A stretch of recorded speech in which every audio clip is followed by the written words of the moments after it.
산 황순원.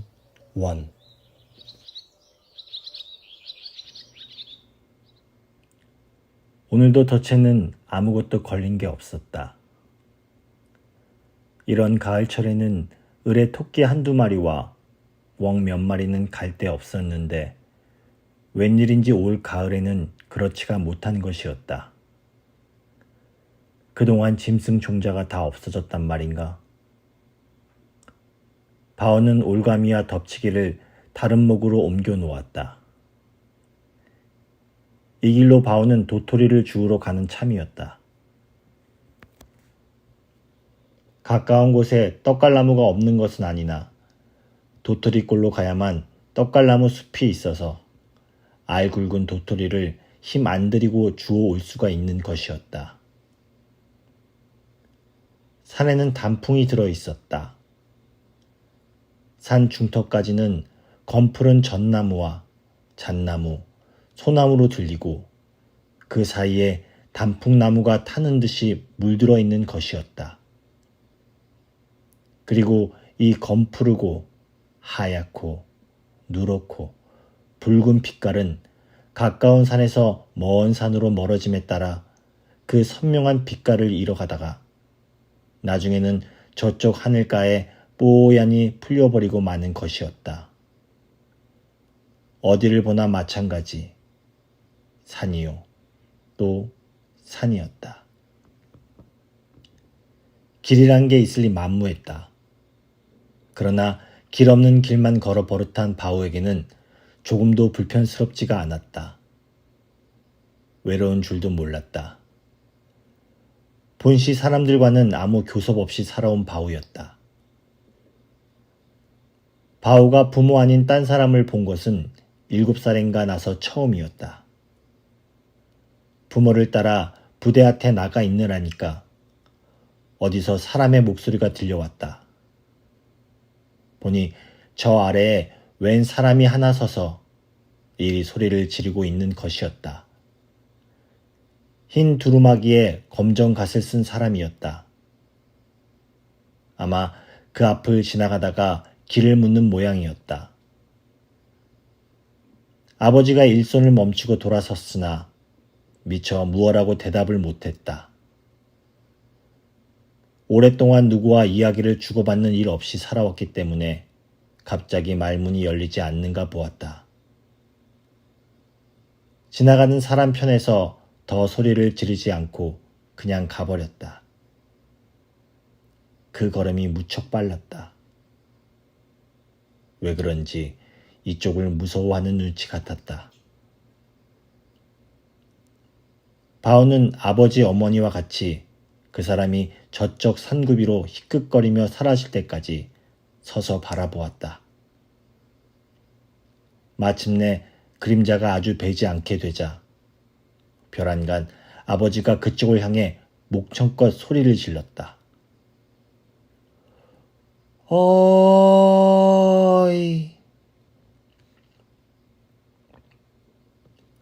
어디선가 메아리가 되어 돌아왔다. 어이. 여이.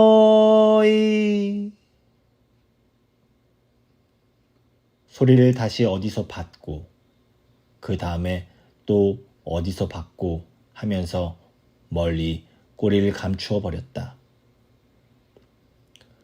훗날 바오는 아버지의 시체를 묻고 나서 어린 마음에도 가슴이 답답해 목청껏 소리를 질러 보았다. 어이, 어이. 바오의 아버지가 죽은 것은 산돼지한테 바친 것이 덧나서였다. 바오가 13살인가 났을 때의 일이었다. 아침에 나간 아버지가 돌아올 때가 지났는데도 안 돌아왔다. 덫을 들고 나간 것으로 보아 어디 무엇하러 갔는지는 알 수 있었다. 그날 바오도 따라 나갔을 것인데 전날 밤부터 배탈이 나서 못 따라 나간 것이었다. 어머니와 함께 찾아 나섰다. 아버지는 앞상 벼랑 한중턱에 떨어져 있었다. 산돼지한테 빗받쳐 굴러 떨어지다가 거기 뻗어나온 소나무에 걸린 것이었다. 피나무 밧줄을 가져다 간신히 끌어올렸다. 상처는 오른쪽 옆구리가 약간 찢어졌을 뿐 대단치 않았다. 그 상처가 날이 갈수록 아물지 않고 썩기 시작한 것이다. 느릅나무 뿌리를 캐어다 지디겨 붙여도 별 효험이 없었다. 아버지는 자리에 눕자 같은 말을 되뇌었다. 내가 실수를 하느라고 그날 산돼지 길목이 바뀐 줄을 모르고 얼음거리다가 새끼 새 많은 어미 돼지한테 이 봉변을 당했다. 앞으로 산에 사는 동안은 큰 짐승을 조심해라. 그리고 아예 이 편에서 먼저 큰 짐승을 건드릴 생각을 마라. 사실 아버지는 평상시에 큰 짐승이 걸릴 허방다리 같은 덫은 놓지부터 않았다. 겨울 아침에 집 앞을 지나간 호랑이 발자국이 눈 위에 나 있을 적도 있었지만 호랑이가 집 앞에서 어정거렸거나 집안을 엿본 흔적은 없는 것이었다. 아버지는 다시 말했다. 산에서 사려면 큰 짐승을 한 식구로 생각해라. 이러한 아버지가 죽기 며칠 전에는 이제 자기가 죽거들랑 이곳을 떠나 큰 짐승이 덜한 곳으로 가 살라고 했다. 끝내 산을 떠나란 말은 하지 않았다.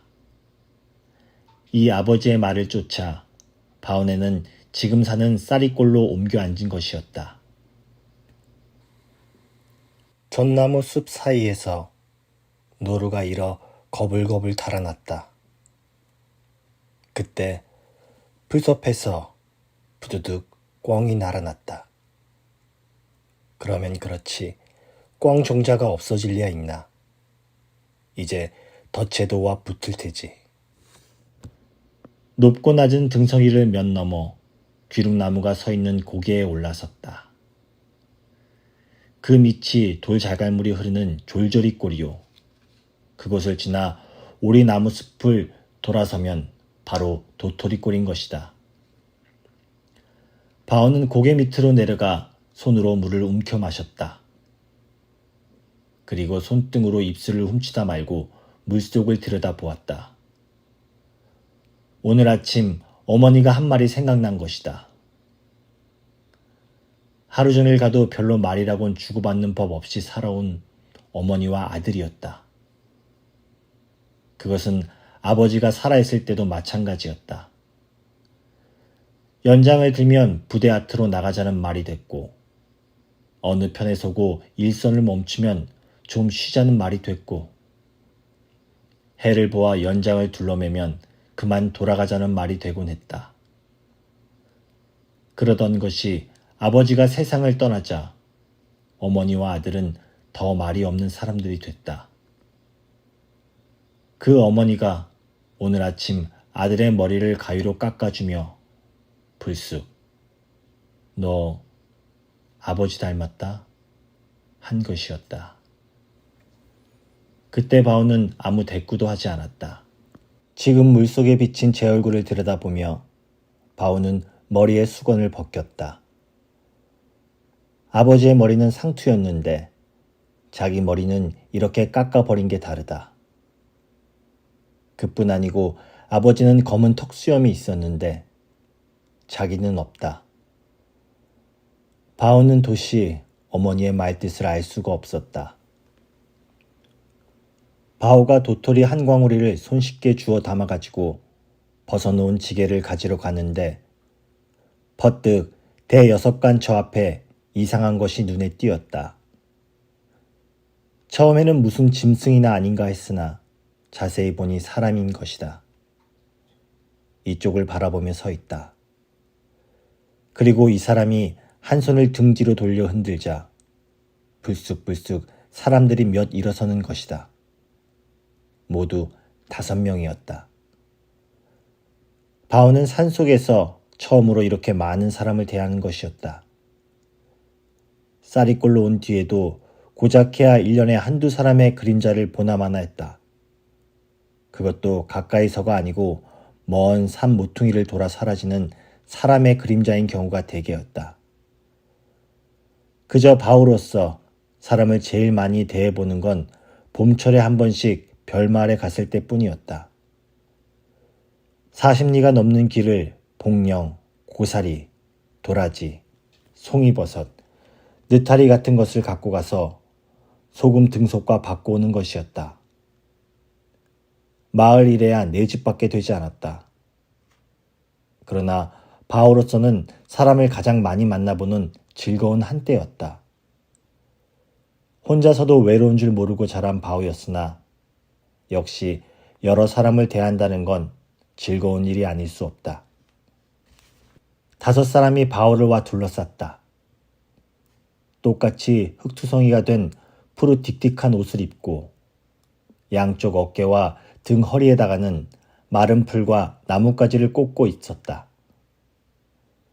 처음에 이쪽을 향해 섰던 사내가 바오 앞으로 다가서며 구멍 뚫린 쇠뭉치 같은 것을 들이대면서 딱딱하게 말했다. 무엇하는 사람이야?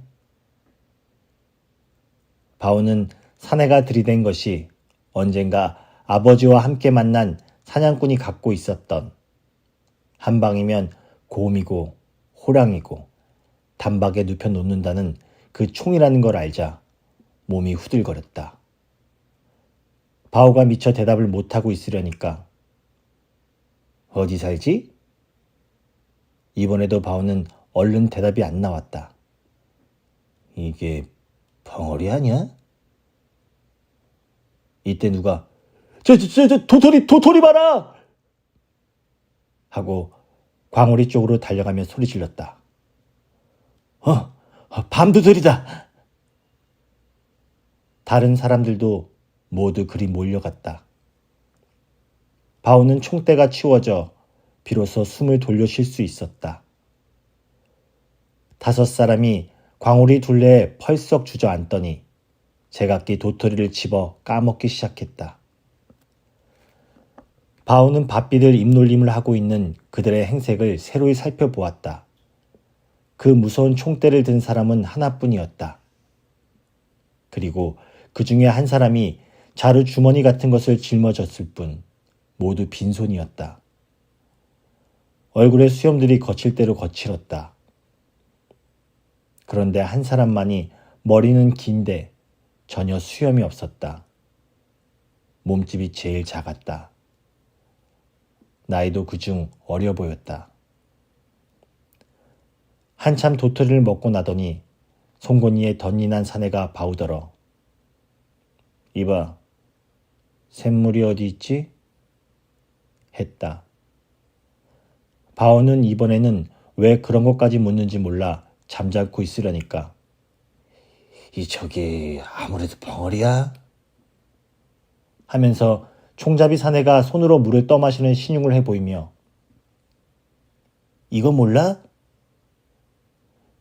그제야 바오는 그들이 무엇을 바라고 있다는 것을 알아채고 졸졸이 꼴로 가야 벙어리는 아니군. 그래, 거기가 어디야? 바로 여기 돌아가면. 바오가 집으로 돌아가는 길에 그들을 거기까지 데려다 주려고 광오리를 지게에 올려놓는데 지게는 여기 놔두고 가. 덧니박이 사내가 말했다. 졸졸이 꼴 돌물 소리가 들리자 제각기 달려가 엎드리더니 꿀꺽꿀꺽 소리를 내며 물들을 마셨다. 수염 없는 젊은 사람만이 손으로 움켜 마셨다. 한 차례 물을 먹고는 얼굴과 발을 씻었다. 덧니박이 사내가 오리나무 뒤로 돌아가 오줌을 누고 돌아왔다.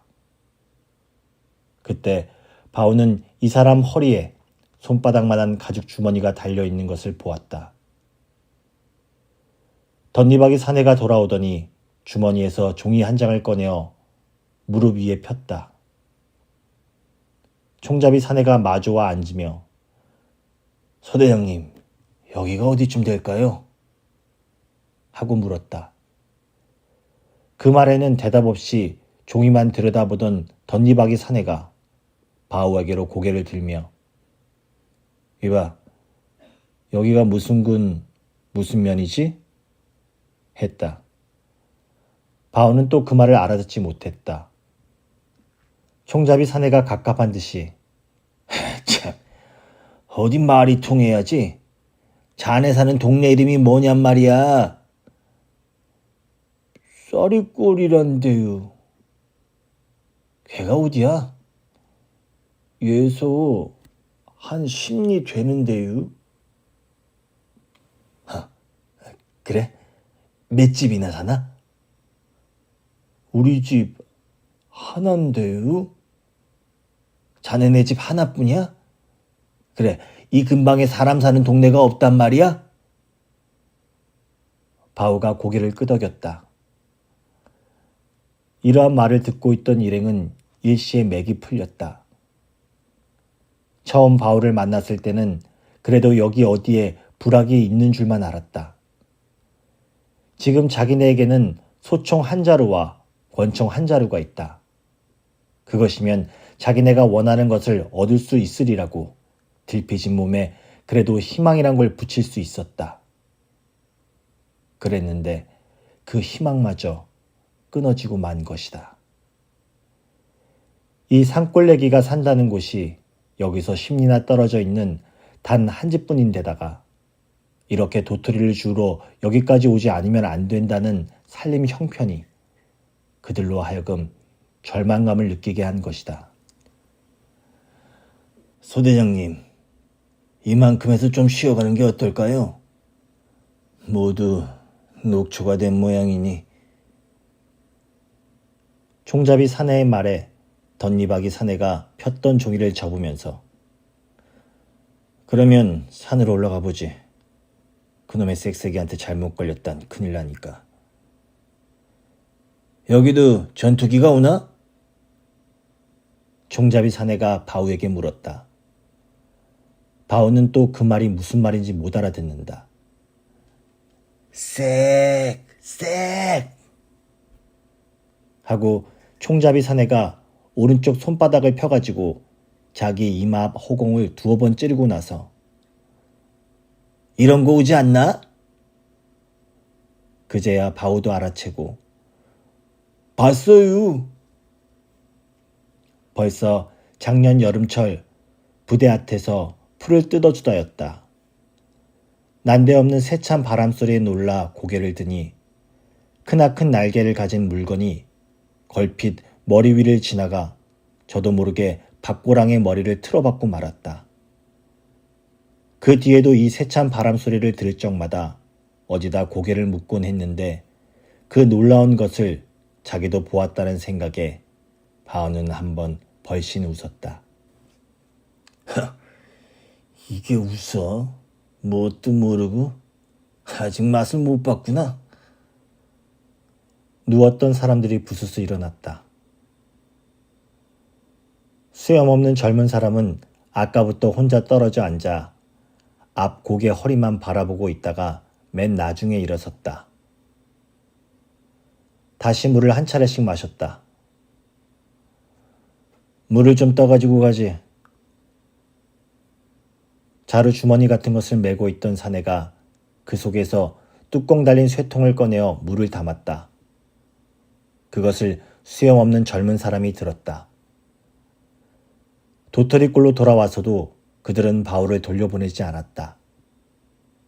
그들은 광우리를 지게에 지운 바울을 앞세우고 산으로 오르기 시작했다.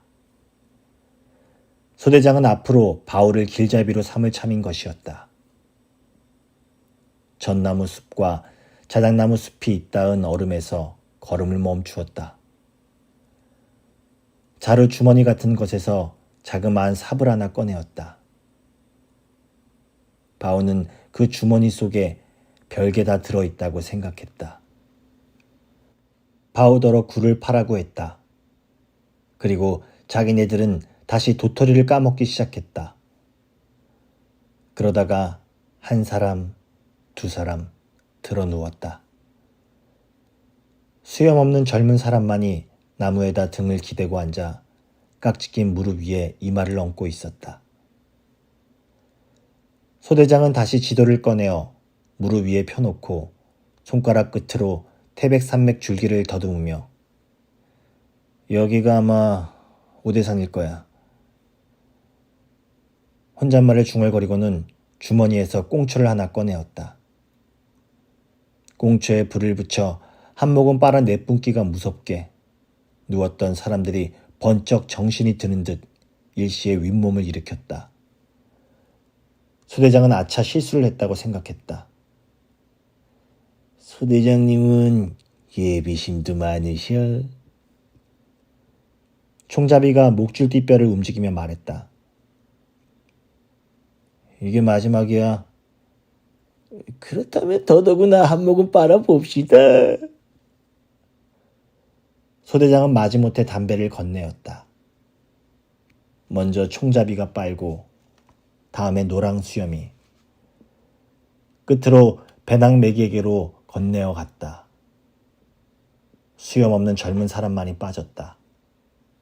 배낭매기가 빨자 이제는 빨간 불꽃만 남은 담배 꽁다리를 노랑수염이 냉큼 빼앗아다 입술이 탈 만큼 한 모금 더 빨아삼켰다. 그리고는 머리가 핑 도는 듯 눈을 감고 들어 누워버렸다. 몸을 모로 지치면서 눈을 떠보았다. 바오가 굴파던 손을 쉬며 머리에 수건을 벗겨 얼굴을 닦는 게 보였다. 그게 우스웠다. 저놈의 머리 깎은 꼴 좀 보라고 곁에 사람에게 알려주고 싶었다. 까마귀가 뜯어먹다 남긴 꼴이 아닌가. 그렇지만 노랑수염은 담배에 취하여 아무 말도 할 수가 없었다.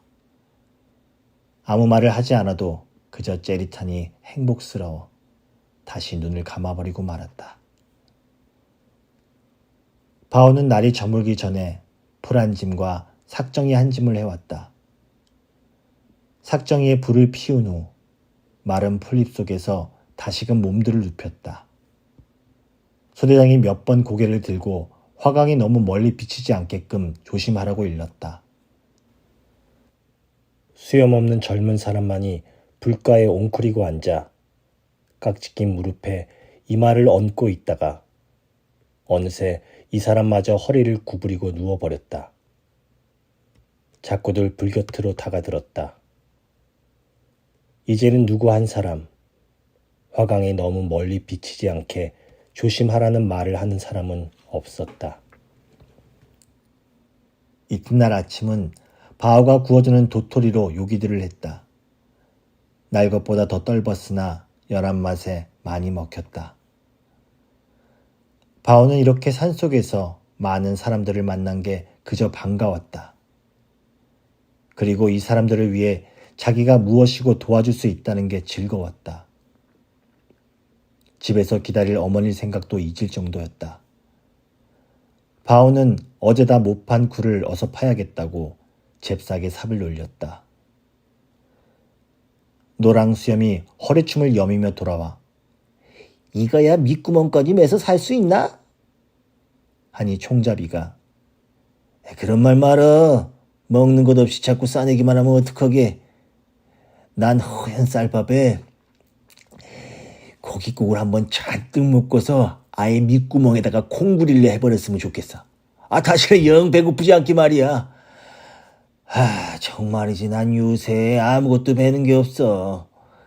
예펜네와의 새끼의 상반되기도 잊어버렸어. 그저 눈앞에 배는 건 힘이 물물 오르는 밥그릇뿐이야. 쌀밥이 아니라도 좋아. 보리밥이라도 고봉으로 담은 거면 돼. 그러다가 소대장이 지도를 꺼내어 펴자 그리로 목을 뽑으며 어디쯤 인가가 있음직한 곳이 없습니까? 했다. 이 서남 쪽으로 가야 마을이 있을 것 같은데. 그럼 좌우지간 어서 가서 찾아봐야죠. 정말 이러다간 허리춤에 이 굶겨죽이 꼭 알맞겠어요. 소대장이 지도에서 눈을 들며 이봐. 하고 노랑 수염에게. 자네가 오늘 이쪽으로 가서 마을이 있는가 보고 오게.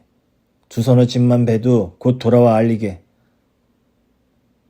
길잡이로 바오가 같이 가기로 되었다. 이따금 짐승의 똥까지 섞여 있는 습기 찬 썩은 낙엽에 푹푹 발목이 빠지는 나무 숲속은 대낮에도 오히려 어두컴컴했다. 밑은 잔잔하고 거즈넉한데도 나무숲 꼭대기는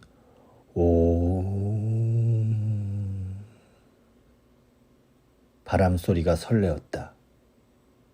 혹 나무숲이 그쳤는가 하면 벼랑이어서 곧장 가면 얼마 안 될 곳을 한참씩 돌아가야만 했다.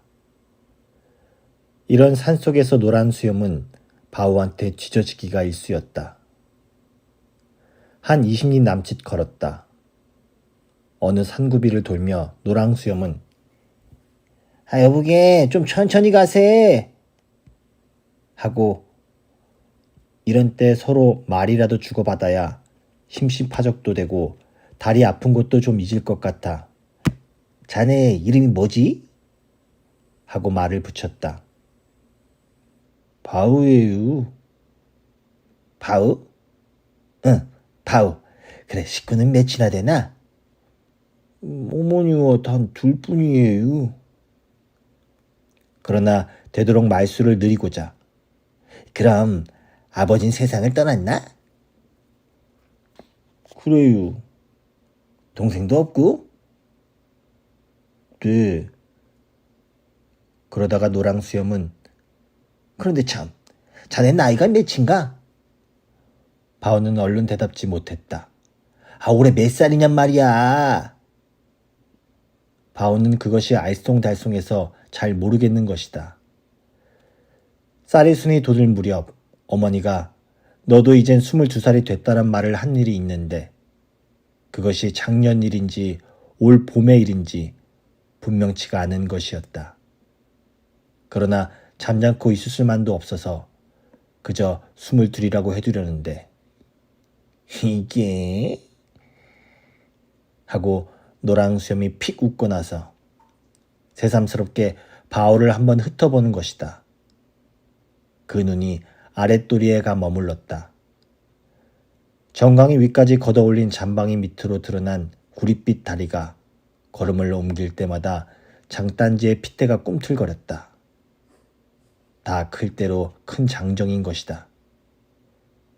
그래, 세 군데 털난 녀석이 제 나이도 몰라?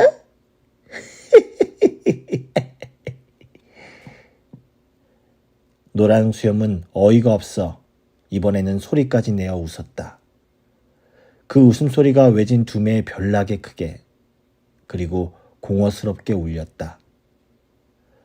그것을 느끼자 그는 퍼뜩 웃음을 끊고 말았다. 다시 말없이 길을 걷는 동안 그는 전쟁 마당에서도 죽지 않고 살아난 자기가 이 제 나이도 모르는 바보가 살고 있는 산속을 벗어나지 못하고 죽고 말 것만 같은 생각에 가슴이 답답해지는 것이었다. 그럭저럭 한 30리는 좋게 걸었을 즈음이었다. 이대로 돌아가는 수밖에 없다고 마음속으로 뇌까리기 여러 번. 어느 고갯마루에 올라서니 저쪽 맞은편 언덕 기슭에 인가가 보였다. 모두 새 집이었다. 노랑 수염은 한숨을 훅 내쉬고 나서 자, 여기를 다시 찾아올 수 있지? 바오는 말없이 사면을 한번 둘러보았다. 굴 있는 대로 돌아오니 그새 굴을 다 파놓았다. 도토리를 구워 나눠들 먹고 곧 길을 떠났다. 수염 없는 젊은 사람만이 남아 굴을 지키게 되었다. 노랑 수염이 자기도 몸이 고달파 못 견디겠다고 했으나 소대장이 지금이 어느 때라고 그런 호사스러운 소리를 하느냐고 앞세우고 나섰다. 바오더러는 빈 지게를 가지고 가도록 했다.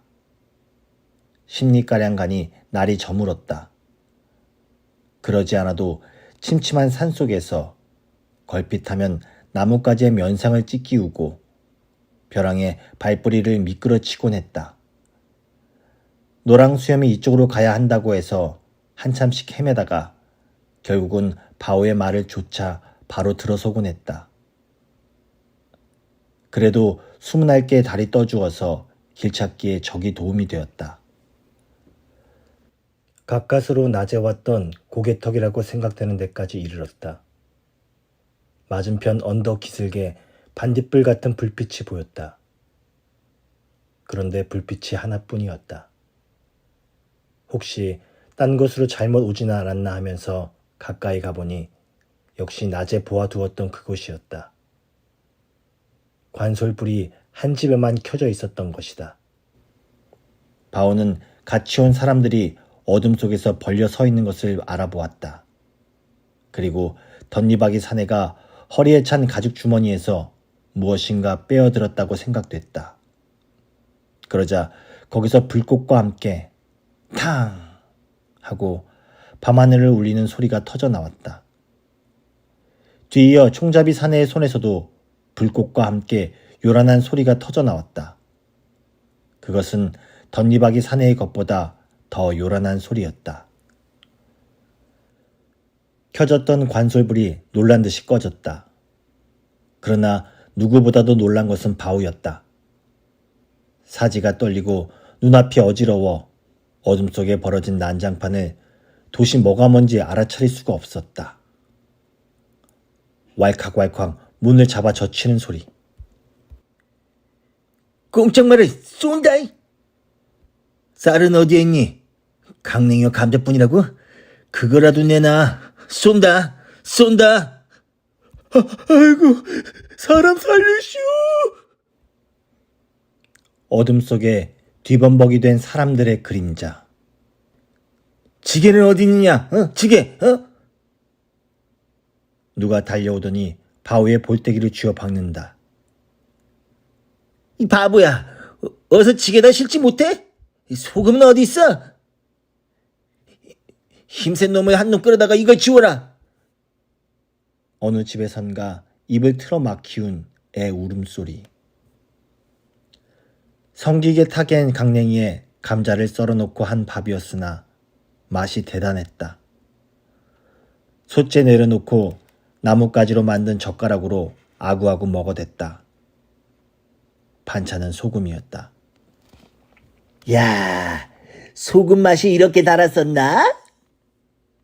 좀 전까지만 해도 제일 맥을 못 추고 쓰러져 있던 노랑 수염이 이제는 기운을 좀 차린 듯이 한마디 했다. 소금이 달고 쓰건 간에 자네는 그만 먹어두지.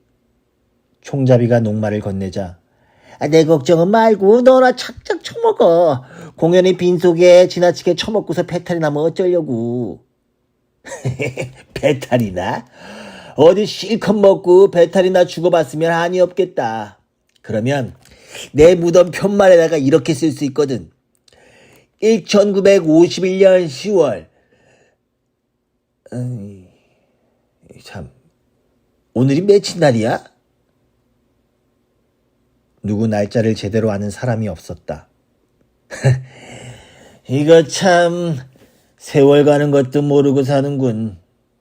하여튼 9월달은 아닐 거고 1951년 10월 아무 날 아무 곳에서 유나무개는 밥을 너무 많이 먹고 배탈이나 죽었느니라. 어때? 그 머저리 같은 소리 작작해.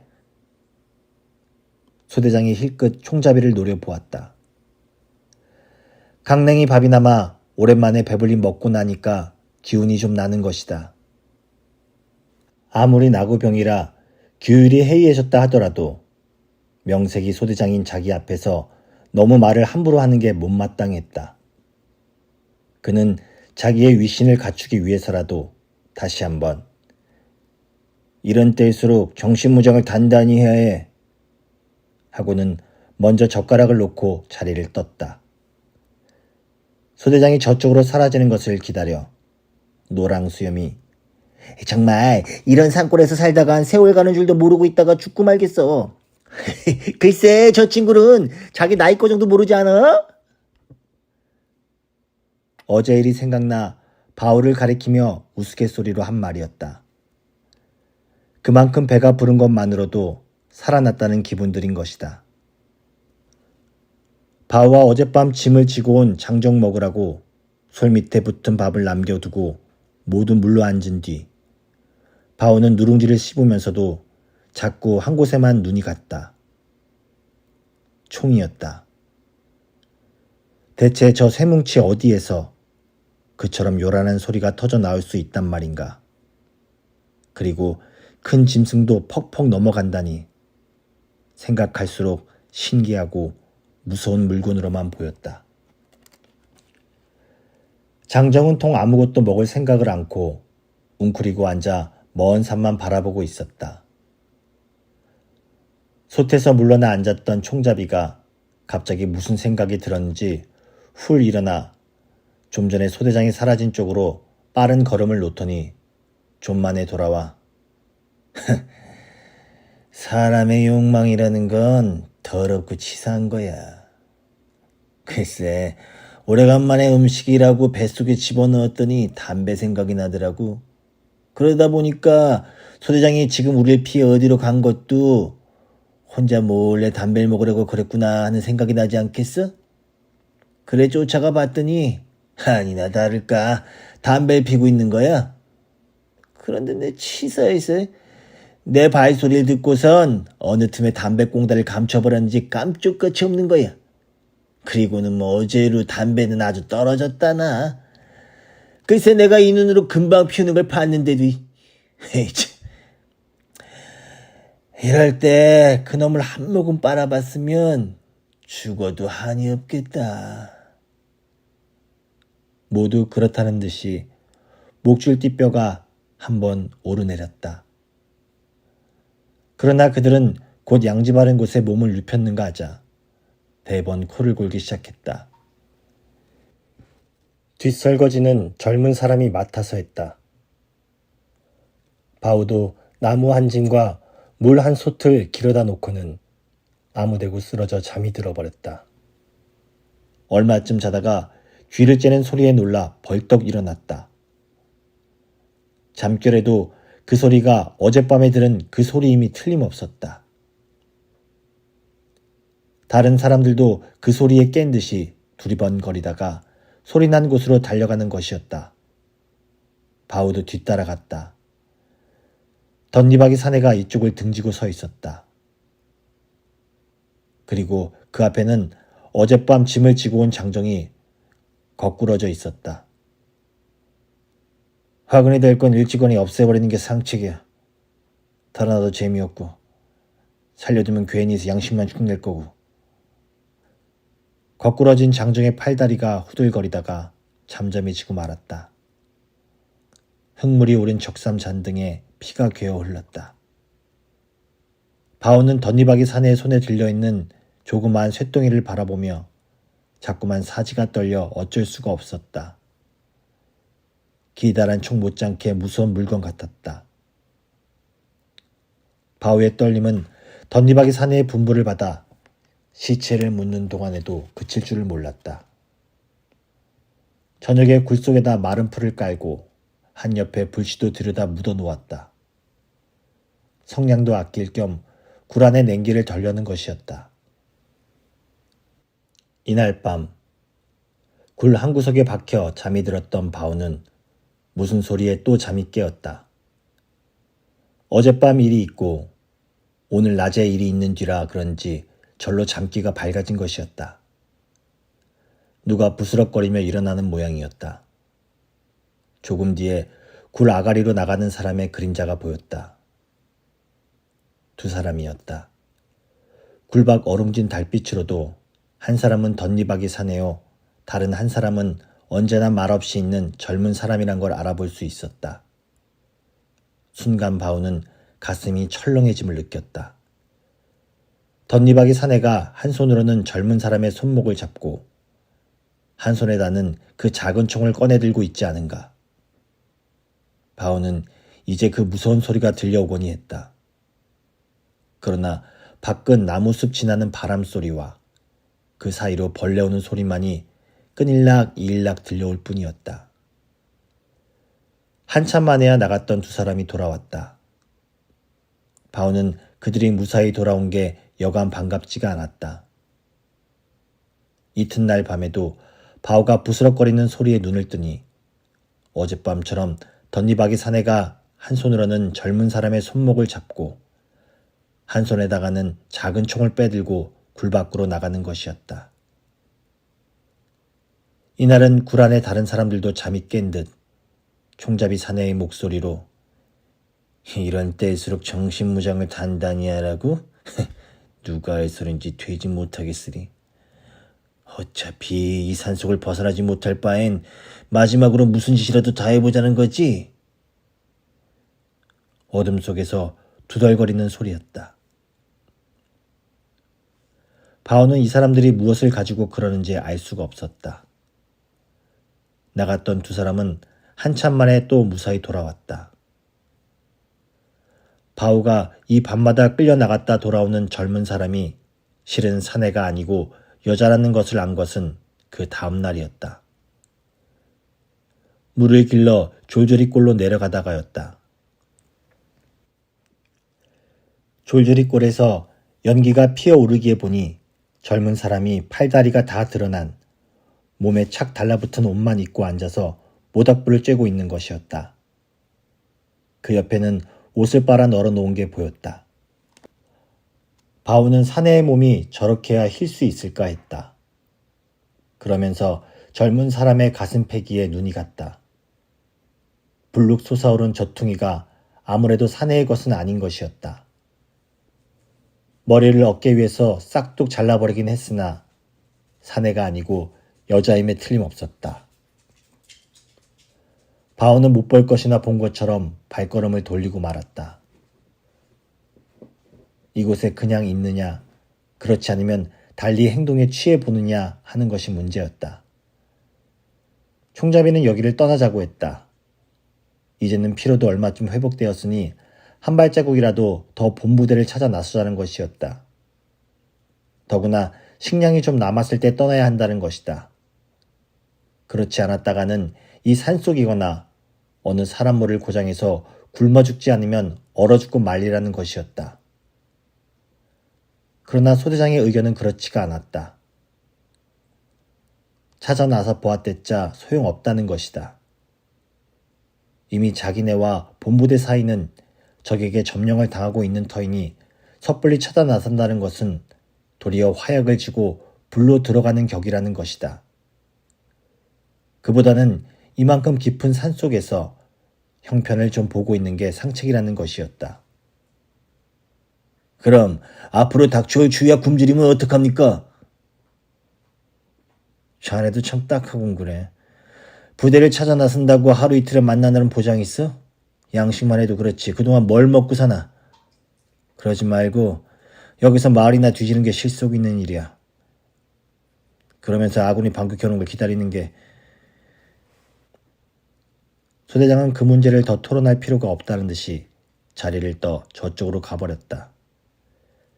자기네끼리만 되자 총잡이는 마음속 편한 소리를 하고 있군. 이러다가 적의 수색대라도 만나는 날이면 모두 이건 줄 모르고 내 다 알지. 그저 그놈의 앵댕이에 붙어서 사는 날까지 위해서 살아보자 이 심뿌지. 그리고는 무엇에 우라가 치민 사람처럼 휙 총을 들고 일어나는 것이었다. 이날 총잡이는 노루 한 마리를 쏘았다. 그는 요 며칠 걸핏하면 산을 싸돌아다니기가 일쑤였다.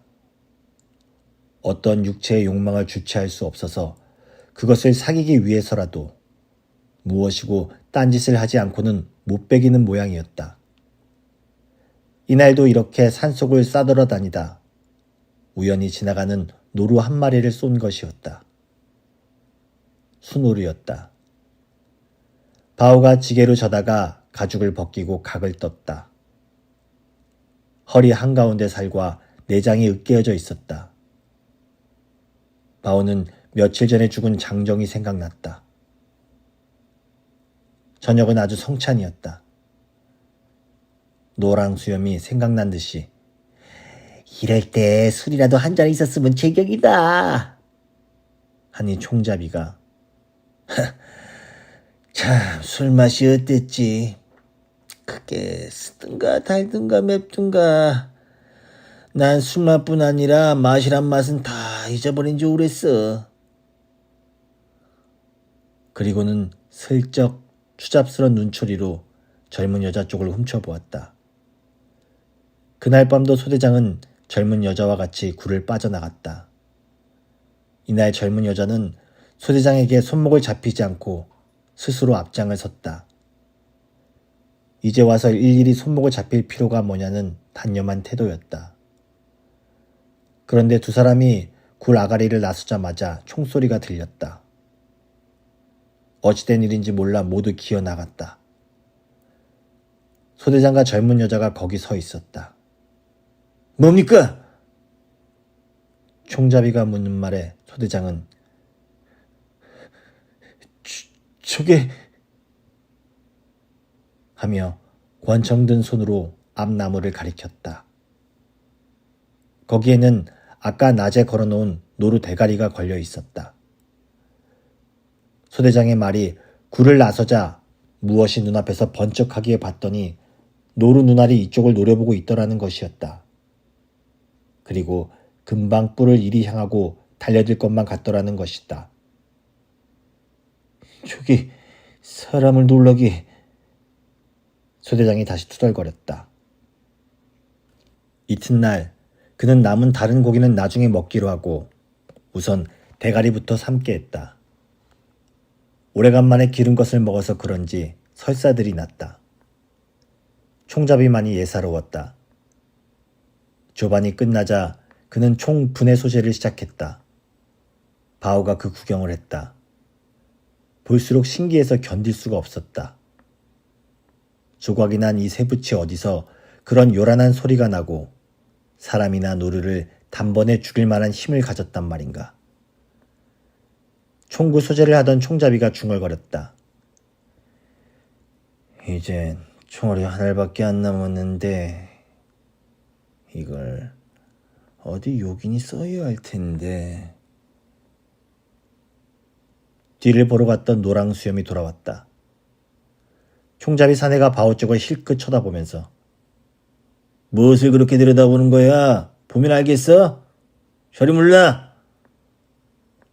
바오는 좀 더 앉아서 조각난 쇠붙이를 도로 맞추는 걸 구경하고 싶었으나 하는 수 없었다. 바오가 자리를 뜨자 총잡이는 새삼스레 주위를 한번 살피고 나서 이봐. 자네는 어떻게 생각해? 죽은 노루 대가리가 눈가를 부릅뜨고 사람한테 대들 수 있다고 봐? 그저 무엇이 달빛에 한번 번뜩한 걸 가지고 괜히. 노랑 수염은 이 친구가 어젯밤 이야기를 하는 모양인데 무슨 뜻으로 그런 말을 하는지는 알 수가 없었다. 글쎄, 겉으로만 큰 소리를 하면서 이만저만 겁쟁이가 아니거든. 그렇잖아? 노랑 수염은 총잡이의 흰자위 많은 눈과 마주치자 저도 모르게 고개를 끄덕였다. 그러니 그런 겁쟁이를 믿고 어떻게 따라다니냔 말이야. 문득 노랑 수염은 이제 무슨 일이 일어나는구나 했다. 노랑 수염이 생각한 대로 그날 저녁 때 일은 일어나고야 말았다. 전나무 숲 사이에서 총소리가 나 달려가 보았더니 소대장이 쓰러져 있는 것이었다. 총잡이가 쓰러진 소대장이 찾던 권총을 풀어 자기 허리에 차고 주머니에서 지도를 꺼내어 제 주머니에 넣으면서 혼잣말처럼 노루 새끼인 줄 알고 쐈더니 그만. 그러다가 죽은 소대장 주머니 속에서 꽁초가 나오자 이것 보지, 예비심이 오죽 많은가. 그리고는 주머니 및 담배가루까지 샅샅이 긁어 모아 종이에 말아가지고 노랑 수염과 배낭매기와 더불어 맛있게 나눠 피웠다.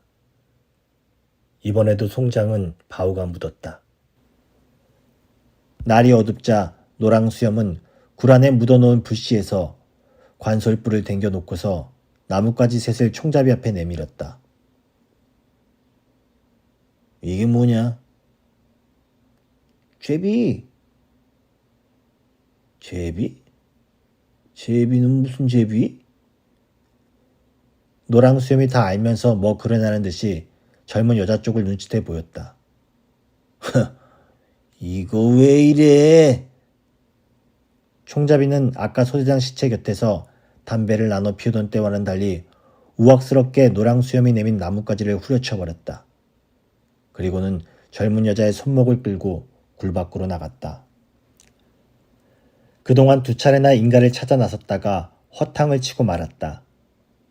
한 번은 바오가 배낭매기와 갔었고 한 번은 노랑수염과 갔었다. 그러나 2번 다 3,40리길을 더듬어 보았으나 인가라고는 하나 볼 수가 없어 그냥 돌아오고 말았다.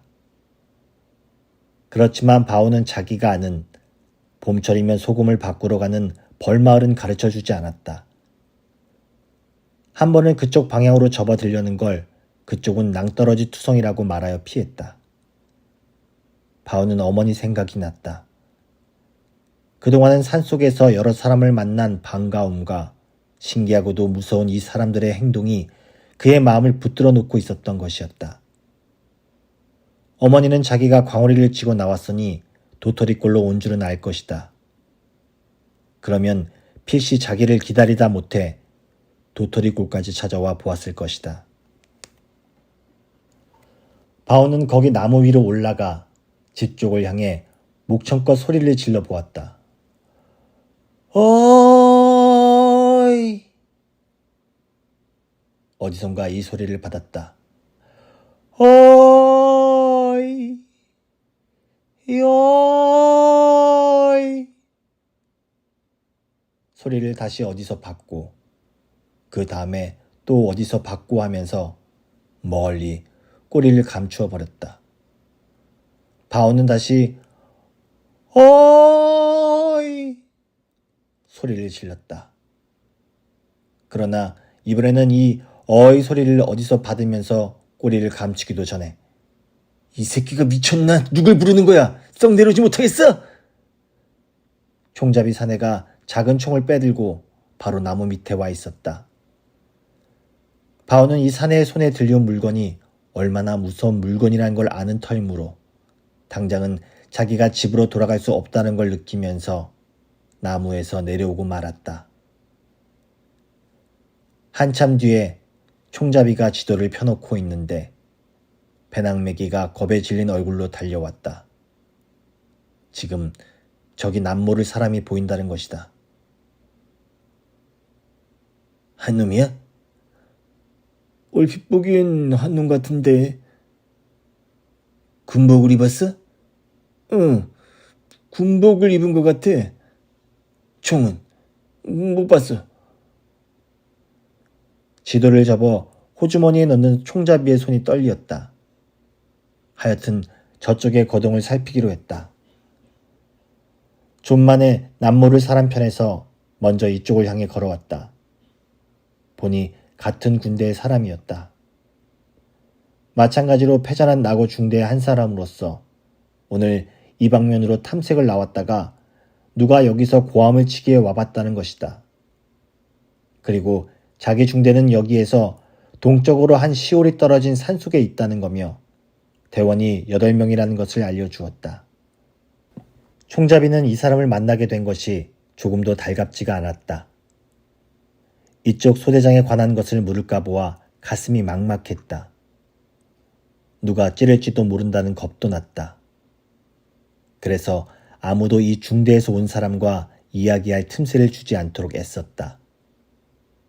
그러다가 중대에서 온 사람과 단둘이 되자 혹시 권총알 좀 없을까요? 해보았다. 실은 죽은 소대장의 허리에서 권총을 옮겨 찰 때 벌써 총알이 하나도 남아있지 않은 것이었다. 좀 전에 낯선 군인이 보인다는 보고를 듣고 지도를 접어넣던 손이 떨린 것도 상대편인 적인 경우에 대비할 총알이 하나도 없다는 생각 때문이었다. 있을 리가 있어. 지금 거기도 중대장님의 권총 한 자루와 소총 두 자루가 있지만 총알이 부족해 큰일이오. 되레 여기 것이 있으면 좀 빌려가야 할 형편이오. 중대에서 나온 사람이 다행히 이곳 소대장에 관한 것은 묻지 않았다. 그리고 다음 지시가 있기까지는 여기를 지키고 있으란 말을 남기고 돌아갔다. 그런데 이 사내가 저만큼 가는데 무엇을 눈치챈 듯 노랑수염이 뒤쫓아가는 것이었다. 총잡이는 등골이 싸늘했다. 소대장 이야기를 찌르러 가는구나 했다. 다음 순간 그는 노랑수염이 그런 말을 일러 바치기만 하는 날이면 맨주먹이라도 때려 죽여 없애버리라 마음먹었다. 노랑수염이 입가에 웃음을 띄우고 돌아왔다. 권총알도 떨어졌다면서? 그래, 총알이 좀 남아있는 줄 알았더니 그게 아니야. 그때 노루대가리 쏜 게 마지막 알이었어. 그리고 총잡이는 총알이 없어도 이걸 가지고 있는 게 좋을 거라고 권총을 노란 수염에게 건네고 나서 자작나무까지 3개를 꺾고 기분 좋게 들어 보이며 오늘 밤부터 제비뽑기다. 이튿날 어제 왔던 중대의 사내가 다시 왔다.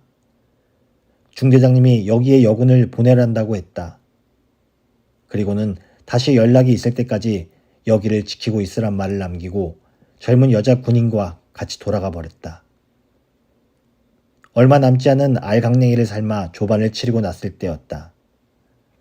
난데없는 폭음소리와 함께 제트기 한 대가 쎄익 하고 지나갔다. 모두 굴 속으로 허둥지둥 몸을 피했다. 바오도 얼른 나무 밑으로 몸을 피했으나 도무지 영문을 알 수가 없었다. 지금 지나간 그 물건이 이 사람들까지 겁내할 만큼 그렇게 무서운 물건인가. 이날 바오는 배낭매기와 함께 인가를 찾아 나섰다. 서북쪽으로 한 20여리 길은 실이 되게 가보았으나 인가라고는 찾아볼 수가 없었다. 그저 보이는 이 언제와 같은 산뿐이었다. 산 중턱까지는 검푸른 전나무와 잣나무, 소나무 숲이 둘리고 그 위로는 하얀 자작나무에 엄나무, 피나무, 느릅나무 숲, 그리고 그 사이사이로 물든 단풍. 그 단풍이 거의 망물이 되어 검붉은 빛깔로 변해 있었다. 그러한 검푸르고 하얗고 검붉은 빛깔은 멀어질수록 차차 제각기의 빛을 잃어가다가 나중에는 뽀얀 잿빛으로 풀려들고야 마는 것이었다. 양쪽이 깎아세운 듯한 절벽에 쌓인 계곡에 이르렀다. 아까부터 푸른 하늘에는 솔개 한 마리가 떠서 맴을 돌고 있었다. 배낭매기는 그것이 솔개 그림자인 줄 뻔히 알면서도 머리 위를 지나칠 때마다 이상한 감정에 사로잡히곤 했다. 전쟁 마당에서 귀를 먹먹하게 하는 포탄의 장렬음과 함께 바로 머리 위를 스칠듯이 지나가며 아무런 구별 없이 마구 퍼붓던 제트기의 기총소사. 그러나 그때는 오히려 공포조차 잊어버린 순간순간의 무의식 중에 남아 어떤 아지 못할 의지에 의하여 움직일 수 있는 몸이었다.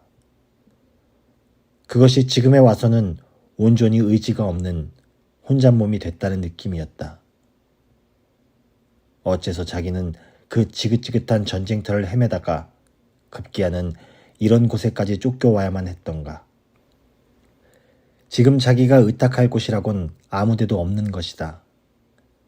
같이 패자내온 축들이 그렇고 지금 눈앞에 걸어가고 있는 이 바보 녀석이 그렇고 게다가 주위에 사는 자기가 의지하기에는 너무나 벅차게 서먹서먹한 존재인 것이다. 한 30리길을 걸었다. 오늘도 종래 허탕을 치고 돌아가는 수밖에 없다고 단념하렸는데 저쪽 후미진 산 기슭에 인가가 보였다. 두 집이었다. 굴로 돌아왔을 때는 이미 늦저녁 때였다. 서둘러 저녁들을 먹고 길을 떠났다. 그문 가까운 달이 좀처럼 뜨지를 않아 검은 나무숲 사이로 별빛만이 부스러져 드러나 보였다. 그 하늘이 바로 나무숲 위인 듯 낮은 별들이었다. 얼마큼이나 걸었을까? 검은 나무숲 사이로 부스러져 쳐다보이던 별빛도 무엇에 가려졌는지 보이지 않는다 싶자 나무숲 꼭대기의 바람소리와는 또 다른 바람소리 같은 게 밑으로 향해 쏟아져 내려왔다. 비였다. 나뭇잎에 맞아 방울져 떨어지는 물방울이 목덜미에 차가웠다. 할 수 없이 나무 그늘에들 웅크리고 앉아버렸다.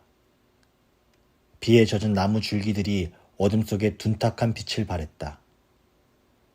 거기서 밤을 새우게 되는가 보다 했더니 그래도 비가 그치고 다시 검은 나무숲 사이로 별빛이 엿보이기 시작했다. 또들 걸었다. 아무래도 길을 잘못 든 것만 같았다. 낮에 지나친 일이 있는 절벽이 나타나지 않는 것이었다. 총잡이는 몇 번이고 바우더러 길잡이를 잘못했다고 욕지거리를 했다. 그러는데 바우가 문득 발걸음을 멈추었다. 모두 귀를 기울였다. 과연 바람소리 사이로 아스란히 들려오는 소리가 있었다. 개 짖는 소리였다. 개 짖는 소리가 가까워지자 바우는 총잡이 사내가 어깨에 메고 있던 총을 내려 옆구리에 끼고 노랑수염 사내가 허리에서 작은 총을 빼드는 걸 보았다. 그리고 얼마 전 어느 곳에서 벌어졌던 것과 거의 같은 광경이 벌어진 걸 보았다. 저번과 다른 것은 총잡이 사내가 옆구리에 끼고 있는 총과 노랑수염 사내가 빼들고 있는 작은 총에서 아무런 소리도 터져나오지 않는 점이었다. 그리고 저번에는 장정을 하나 붙들어 짐을 지어가지고 돌아왔는데 이번에는 처녀를 하나 끌고 돌아오게 된 것이 달랐다. 어둠 속에서 처녀의 악쓰는 소리가 귀를 찔렀다. 총잡이 사내가 잡아 끌고 있었다. 그러다가 이 연병할 년이 사람을 문다! 하는 총잡이 사내의 부르짖음과 함께 철썩 하는 소리가 들렸다. 총잡이 사내가 처녀에게 손을 물려가지고 그네의 뺨을 후려갈긴 것이다. 뒤이어 총잡이 사내의 소리로 이 우라질년 다시 한 번만 물었단 말아 당장 쏴 죽이고 말겠다. 그리고는 처녀의 울부짖음만이 들렸다. 이런 속에서 무엇보다도 저번과 달라진 것은 바우 자신이었다. 저번에는 온몸이 떨리고 눈앞이 어찔해서 무엇가 무언지 분간을 못했었는데 이날 밤만은 누가 와서 볼때기를 쥐어받기 전에 제 손으로 강냉이며 감자 광우리를 지게에 올려놓을 수가 있었다. 그리고 지게를 지고 돌아오는 길에도 이것저것 생각을 할 만한 여유까지 생긴 것이었다. 먼저 오늘 밤 총에서 그 요란하고 무서운 소리가 터져나오지 않은 것은 남았던 마지막 알을 그 덧니박이 산에 죽이는 데 써버렸으니 그럴 것이라고 생각했다. 그러면 지금 노랑수염 사내의 허리에 매달려 있는 작은 총도 오늘 밤 아무 소리를 내지 않는 것은 그것마저 마지막 알을 다 써버린 탓이 아닐까. 그렇다면 좀 전에 처녀더러 다시 물면 쏘겠다고 한 것은 말뿐의 엄포일 것이다. 그렇기만 하다면 무서울 것이 없다. 이제는 집에 돌아갈 수도 있을 것이었다. 바오는 지금 끌고 오는 처녀에 대해서도 생각해봤다. 아직도 흐느낌을 멈추지 않고 있는 처녀의 나이가 몇 살이나 될까? 어둠 속의 눈어림으로 본 키로서는 꽤 나이가 찬 처녀 같았다. 그러자 바오는 지난날 어머니의 이야기가 생각났다. 아버지가 세상을 떠난 뒤 바오가 제법 철이 들자 하루 저녁 어머니가 해준 이야기였다. 아버지는 본시 백정의 아들이었다는 것이다. 그래서 아무리 아버지가 어머니를 좋아했어도 같이 살 수가 없었다는 것이다. 하는 수 없이 아버지가 어머니를 업고 이 산속으로 도망해 들어왔다는 이야기. 금음께 가까운 달이 뜰 무렵에는 처녀의 흐느낌도 멎고 그네의 허리께까지 늘어진 검은 머리가 분간되었다. 바우의 몸에서는 아까 맞은 찬비가 김이 되어 서리어 올라왔다. 탄 강냉이에 감자를 썰어 넣은 밥을 지어 먹고는 모두 여기저기 드러누워 잠이 들었다. 바우도 한 옆에 아무렇게나 쓰러져 코를 골았다. 아침 해가 퍼져 있었다. 이 중에 헛잠을 자고 있는 사람이 하나 있었다.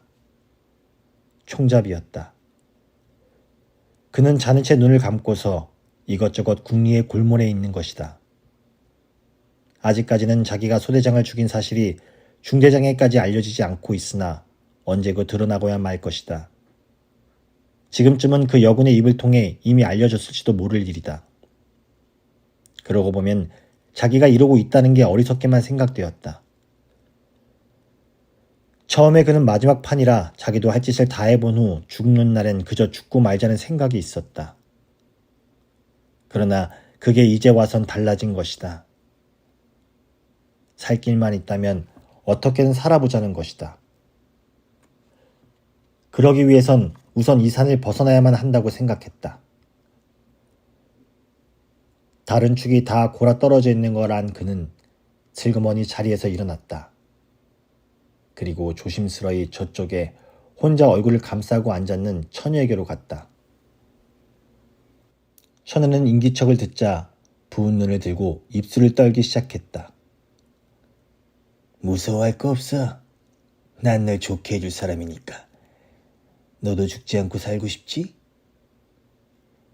총잡이는 나지막한 말소리나 다짐조로 살고 싶은 말이다. 나 하라는 대로 해야 한다. 알겠지?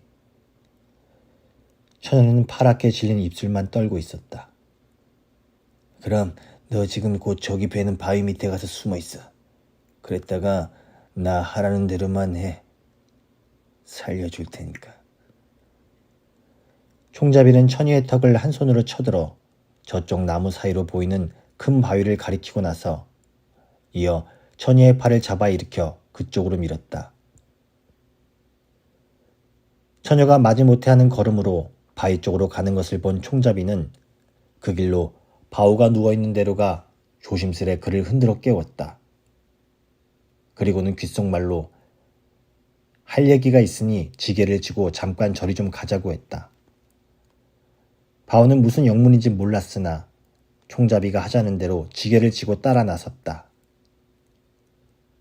큰 바위가 있는 곳과 엇비스듬히 떨어진 곳까지 가서 총잡이는 걸음을 멈추며 자네 그동안 수고 많이 했네.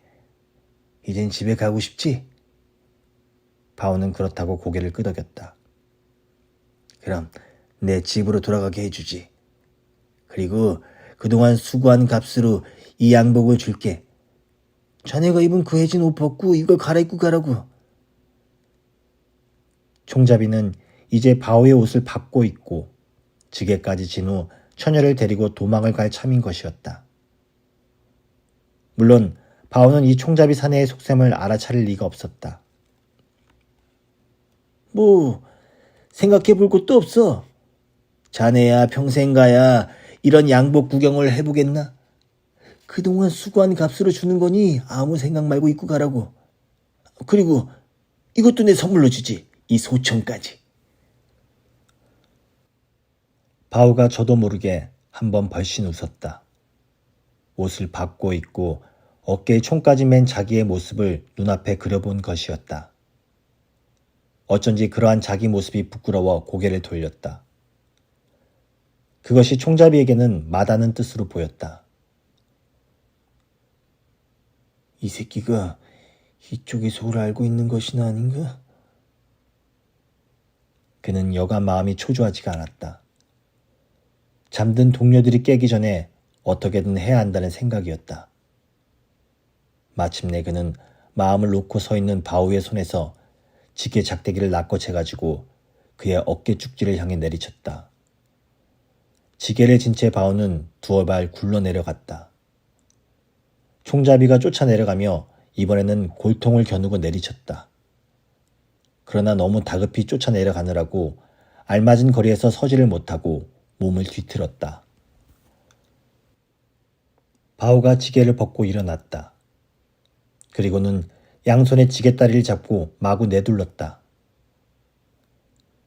마른 나무와 나무가 부딪는 소리를 내며 총잡이에 잡고 있던 작대기가 저만큼가 떨어졌다.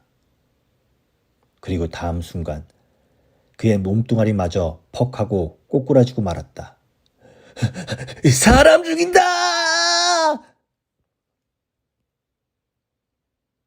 그 소리에 노랑수염과 배낭매기가 잠이 깨어 달려내려왔다. 그러나 바오의 살기 오린 기세에 눌려 범접을 못했다. 바오는 이마에서 흘러내린 피가 눈에 들은 것도 모르고 죽어 넘어진 상대편을 내려보다가 그 두 다리를 잡아 끌고 산 허리를 돌아갔다. 바오가 시체를 산골짜기에 굴러 떨구어 버리고 돌아오니 노랑수염이 참 힘이 장사했지? 하고 지켜 세우는 말을 했다. 배낭매기는 오금이 자려서 아무데나 대고 오줌을 갈겼다.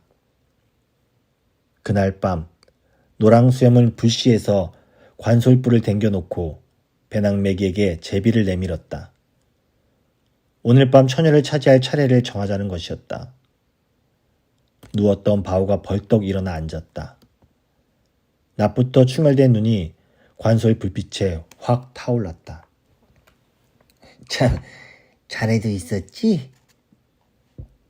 노랑수염이 나뭇가지 하나를 더 꺾어쥐고 바오 앞에 내밀었다. 그러자 바오는 제비를 내미는 노랑수염의 팔을 쳐 팽개치고는 구석으로 가 처녀의 손목을 잡고 굴 밖으로 나섰다. 그 뒤로 노랑수염이 시칼을 집어들고 쫓아나가려는 것을 배낭매기가 말리며 안 돼. 넓은 데서는 그 새끼를 못 당해. 밥은 줄만 알았더니 여간 얘기가 아니야. 이따 돌아오거든. 여기서 해치워야 해. 바오는 처녀의 손을 마구 잡아 끌었다. 무엇이 그렇게 하는지 자기도 몰랐다. 한 곳에 이르러 바오는 주춤 걸음을 멈추었다. 처녀가 무엇을 느꼈는지 잡힌 손을 비틀어 빼려 했다. 그러자 바오는 주먹을 들어 처녀의 어깨 쭉지를 내리쳤다. 그리고는 쓰러진 처녀를 끌어당겨 등에다 업었다. 1956 6월